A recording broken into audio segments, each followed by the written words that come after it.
I've finally made my way to Kazbegi, the mountain range that separates Georgia from Russia. Russia is just literally 10 kilometers away. Now, so far on my travels, especially in Georgia, I've stayed in a few hostels with some really nice balconies. The one in Bao Hostel was really nice place to chill out, meet people. The one in Envoy was the same thing, except it had a fantastic view of the city. The view from my balcony here takes some beating, to be honest.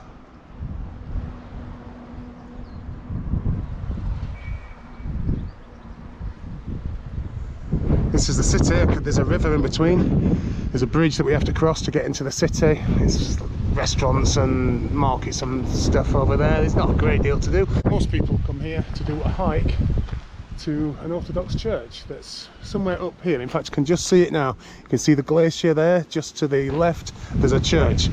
That's what I'm doing today. Now, apparently the hike's not too long. It's about an hour or something. And there's a number of ways how to get to it.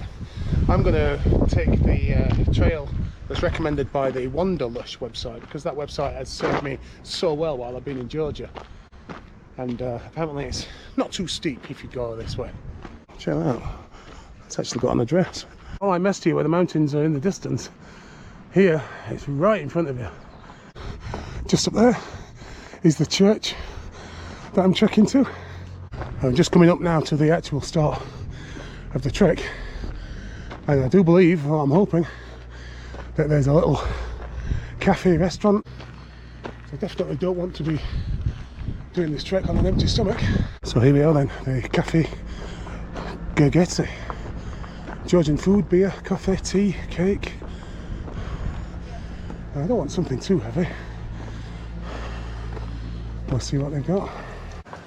This place is right at the end of the road before the road becomes a trail, which I can see the trail just over there. So I've just stopped to have a coffee and some khachapuri.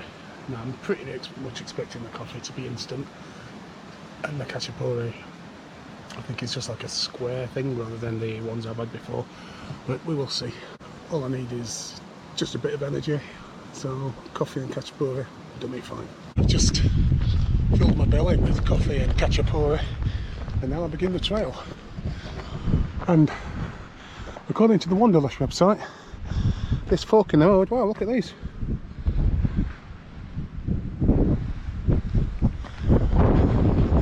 This is the one I've seen people going up to the right, this steep one. But according to Wanderlust, the best one is the left one. I've not seen anybody taking this one. Check out how beautiful it is. This is the kind of upper little village where I've just come from. I've literally been walking 2 minutes. Oh, look at that. Apparently, this trail is fairly obvious. All I need to do is just keep the river or the stream to my left and the tower, which is up there, to my right. And it walks for about 45 minutes. And then at some point, I guess it's going to go on a very steep climb to the top.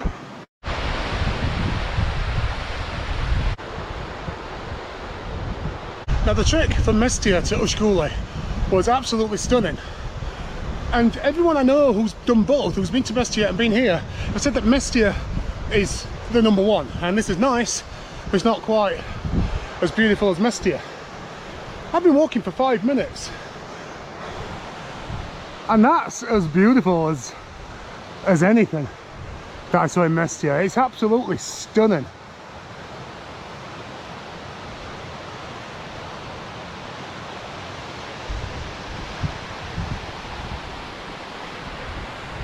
Got to be very careful with the trail, because obviously it's just a drop. Well, the path has brought me right to the south side of the church, which is up there, and according to the directions, I now need to start going up. There's no real path as such to follow, so it's just a case of finding a spot that looks climbable, I guess. Well, I kept putting it off I'm just kind of going around, but I've just basically got to head up.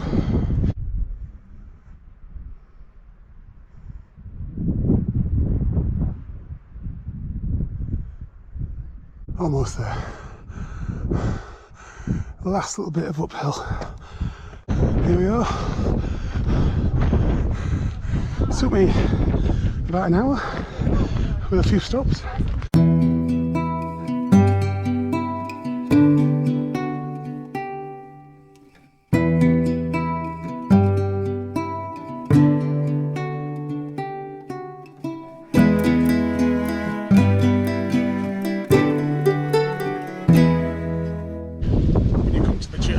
You're going to need to bring some water with you because it is a very steep climb, and obviously today it's quite a hot day. There's a lot of wind, but it's still warm. But you don't need to bring more than one because 2 litres will get you up there, and then you can refill it once you get to the top. Here, you find these all over in the mountain regions of Georgia.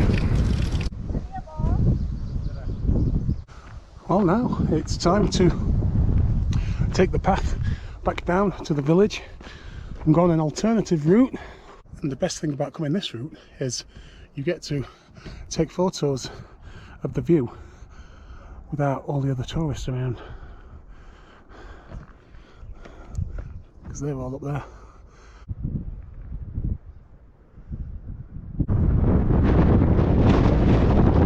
This is a viewpoint just in front of the church, so the church is up there. So if you come out of the church and come down this path here, it brings you right down here. And I've got all this place to myself.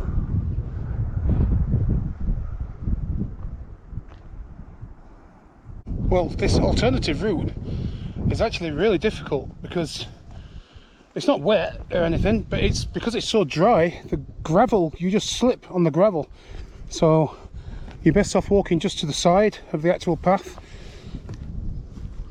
But it does make it slow.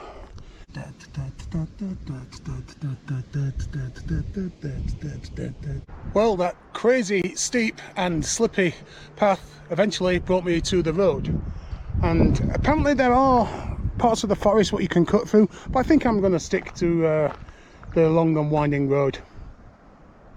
I'm in no rush. The long and winding road. Officially, there are no signs telling you that this is a dangerous road, so the locals have kind of taken it upon themselves. And the fact that they've actually wrote the message in English suggests that it's mainly tourists that have problems with this road. I've actually not seen a single car the whole time I've been on it.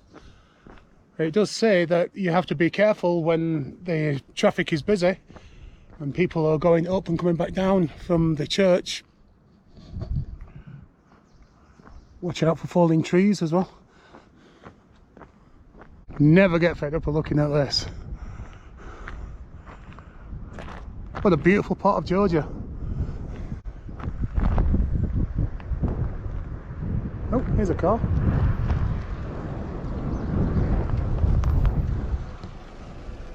Starting to pass a few people now coming up this road, so they're obviously heading to the church either by walking up the road all the way or doing what I've just done in reverse.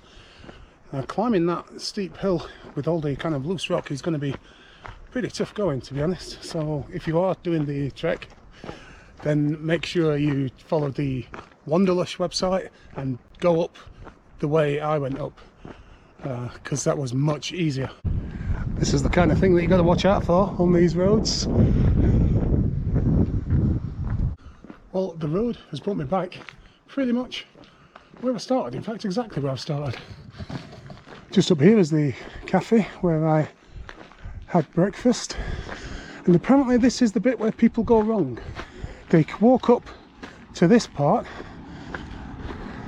and then they turn right instead of turning left. At the bottom of the hill, it's taken me about 20 minutes to reach this bridge here, which crosses the Terek River. Now the church is on the west side of the river, that's where my hostel is, and on the other side is the kind of town centre, restaurants and markets and things like that. So I have had a brief walk in the town centre, but not really had a great look at it, so let's go and take a look. And just here, on the left-hand side, this restaurant with the kind of beer tents outside. Again, even now, it's really, really busy, whereas all the other restaurants are kind of empty. And I figured there's got to be a reason why this place is full and all the other places are empty. Then some guy in the hostel told me he'd been there for food and it's really good. Then I found out that the Russian vlogger No Fuckers, he was in there in one of his recent vlogs. It's where he was drinking cha-cha and eating the Georgian dumplings. So that's where I'm going to have some food later on today. Now already I can smell something which I was not expecting to find here in Kazbegi, and that is an Indian restaurant.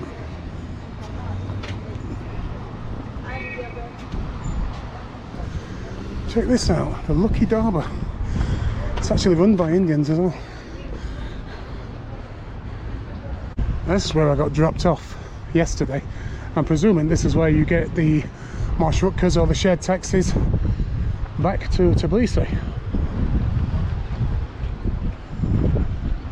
Cow's having a bit of feast over here. Something in there that it's after. Ah, so here we are, Tbilisi. Marshrutkas, 15 gel.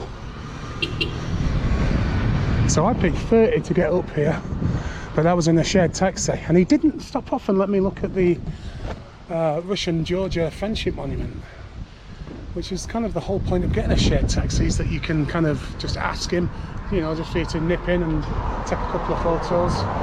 Anyway, this looks like a very Soviet bus stop over here, so let's go and take a look. Not today. 2 days time from here, yeah?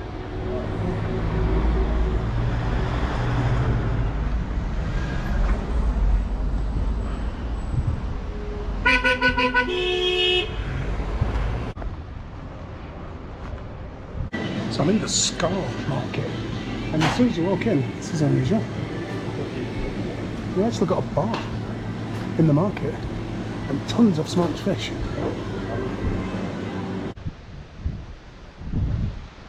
What the hell is this? The Twin Towers, it says there.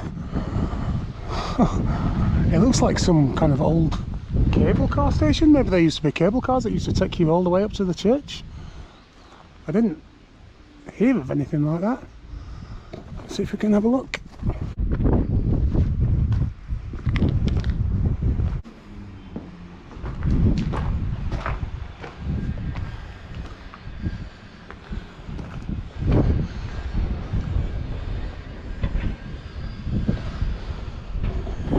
It's not a great deal to look at inside.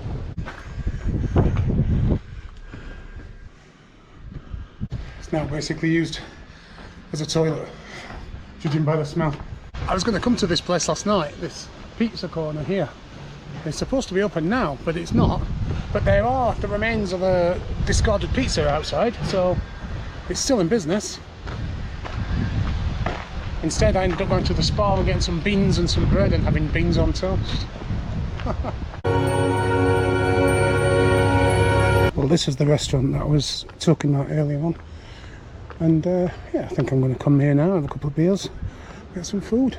It's day 2, and I actually didn't expect to do much today, so I had a bit to drink last night. But as it's turned out, I've ended up coming out on a hike to a waterfall, which is 8 kilometres there and 8 kilometres back. A couple of guys from the hostel who I'm going with. So yeah, that's pretty good, because it means I've not just wasted a day. I'm actually doing something productive on a hangover. Wonderful.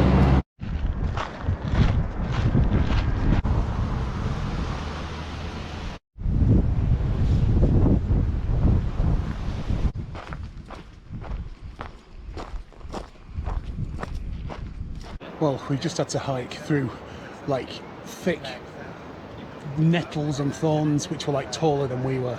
It's been an absolute nightmare, literally half an hour coming down here, and yeah, stupid me decided to do the hike in shorts So I've just been absolutely ripped apart by these thorns.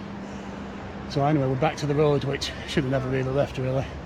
And I think we've got about half an hour to get to the waterfall, so let's do it. Well, we're on the last stretch now.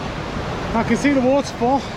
I saw this part here, but then look up, bloody hell, it's bigger than I expected. Now that's been one hell of a hike, taking into account we spent an hour and a half pushing our way through 6 feet high weeds and thorns and nettles and everything spiky.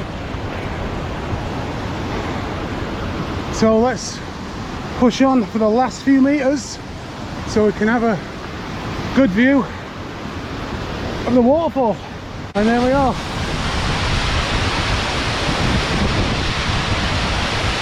It's actually pretty beautiful. More so than I was expecting.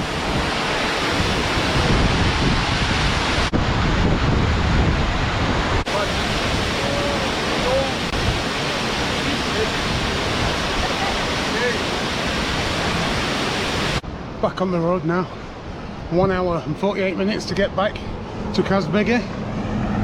And we've got all these trucks passing us, all coming from Azerbaijan and Armenia, taking goods to Russia. That's it for my short stay in the mountain area of Kazbegi.